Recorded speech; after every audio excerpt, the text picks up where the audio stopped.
Hello friends, welcome to my channel. Please subscribe to my channel before we start the video. Subscribe करने में आपका कुछ नहीं जाता और मेरा भला हो जाएगा। तो चलो वीडियो शुरू करते हैं। रेनॉल्ट डस्टर को भारतीय बाजार में लगभग कल्ट जैसा दर्जा प्राप्त है। अगर रेनॉल्ट का सुस्त रवैया न होता तो डस्टर इस सेगमेंट की हुंडई क्रेटा से टक्कर लेती।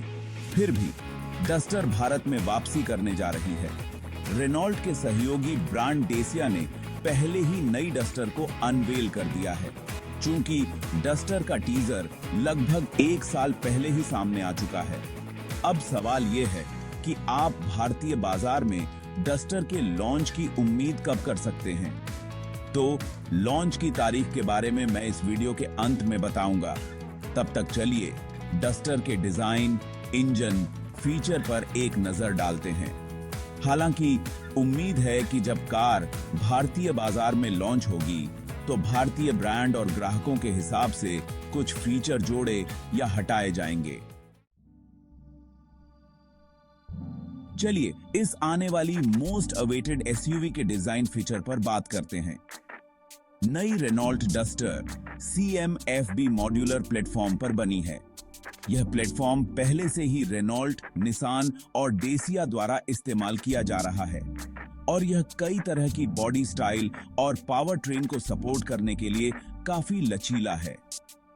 CMFB प्लेटफॉर्म में पिछले प्लेटफॉर्म की तुलना में ज्यादा यात्री क्षमता और सामान रखने की जगह है। नई डस्टर में पहले के मॉडल के DNA को मजबूत लेकिन आधुनिक डिजाइन के साथ आगे बाजार में लाया गया है। कार के आगे के हिस्से में आयताकार LED हेडलैम्प हैं, जिनमें LED DRL अच्छी तरह से डिजाइंड हैं। इसके अलावा डस्टर में LED फॉग लैंप भी हैं।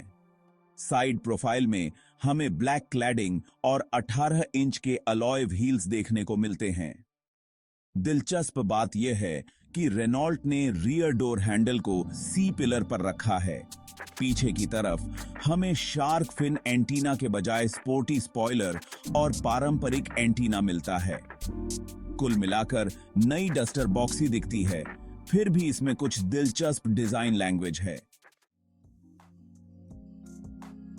अब इंटीरियर की बात करते हैं। डस्टर का डैशबोर्ड कुछ खास नहीं है, लेकिन बहुत प्रैक्टिकल लगता है। डेसिया ने इसे बढ़िया तरीके से मैनेज किया है। मॉडर्न कंपोनेंट्स को एक मजबूत डिजाइन के साथ जोड़ा है। दर्शकों की जानकारी के लिए बताना चाहूंगा, आप में से कुछ लोग सोच रहे होंगे कि डेसिया क्या है। दरअसल डेसिया कार निर्माता की स्थापना 1966 में रोमानिया में हुई थी। रेनॉल्ट ग्रुप ने इसे सितंबर 1999 में खरीदा था। सेंटर कंसोल ड्राइवर की तरफ थोड़ा झुका हुआ है, जो कंट्रोल तक आसानी से पहुंचने में मदद करेगा। रेनॉल्ट ने HVAC कंट्रोल के लिए फिजिकल बटन दिए हैं। इसमें 12 वोल्ट सॉकेट से लेकर वायरलेस चार्जिंग जैसे कई विकल्प दिए गए हैं।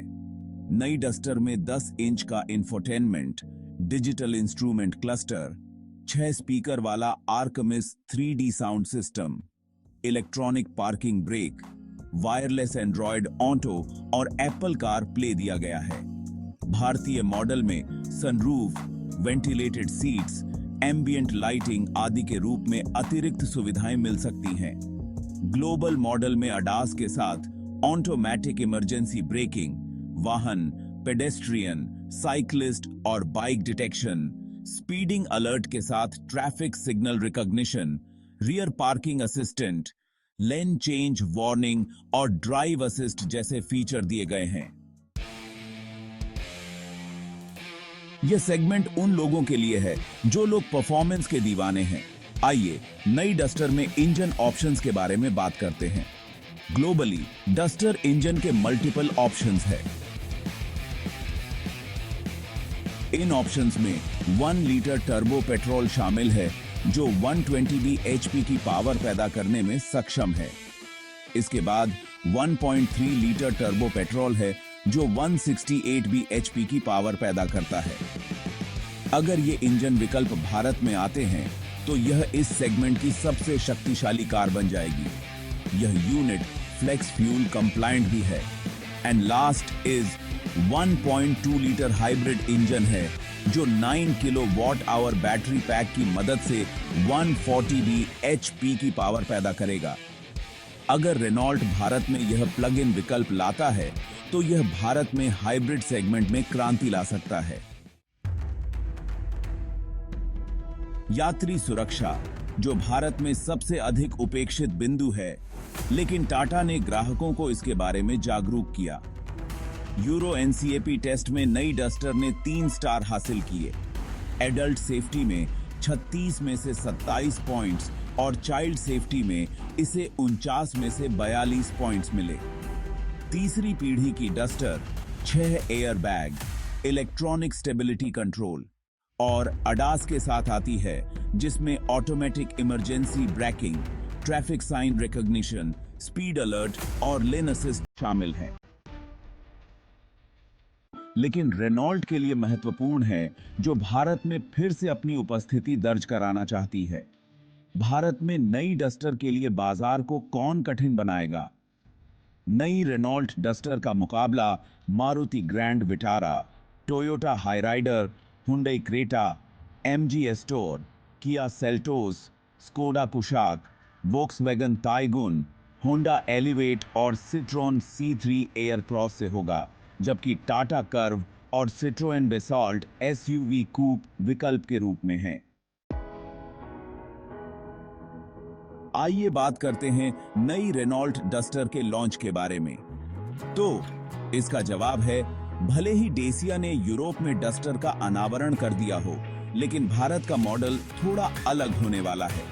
हम कुछ स्मॉल चेंजेस देख सकते हैं। साथ ही इंडियन मॉडल में फीचर बढ़ने की उम्मीद है। बदलावों के कारण भारत में नई डस्टर का लॉन्च 2025 की दूसरी छमाही में ही होने की उम्मीद है। इंतजार लंबा है, लेकिन उम्मीद है कि रेनॉल्ट भारत में एक ऐसा उत्पाद लेकर आएगा जो बिना किसी परेशानी के हो।